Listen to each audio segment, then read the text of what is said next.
Isang malungkot na araw para sa sambayanang Pilipino. Pumanaw na ang nag-iisang superstar na si Nora Aunor.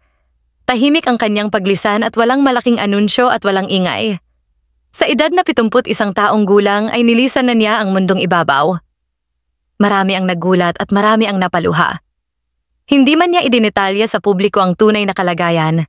Minsan na rin niyang inamin na siya'y nahihirapan ng huminga at may mga araw na tila ramdam na niya ang kanyang kahinaan. Ngunit kahit gusto na sana niyang mag-retire, ay mas nangingibabaw pa rin ang kanyang pagmamahal sa sining ng pag-arte. Kahit may iniindang karamdaman ay pinili pa rin niyang kumilos, lumabas at ibahagi ang kanyang talento. Sapagkat para kay Ate Guy ay ang pagiging artista ay hindi trabaho kundi misyon mula sa puso.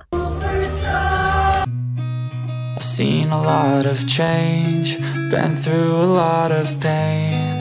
Some things are not the same as they were a year ago, but all will be okay.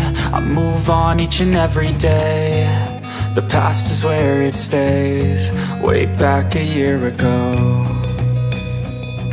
I've changed for the better this time.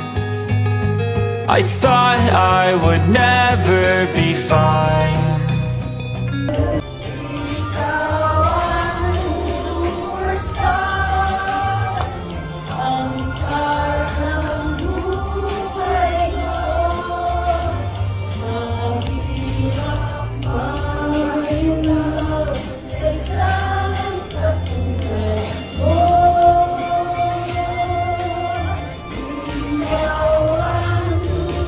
Anong masasabi ninyo sa balitang ito? Magkomento sa ibaba at huwag kalimutang mag-subscribe for more videos. Maraming salamat sa panonood!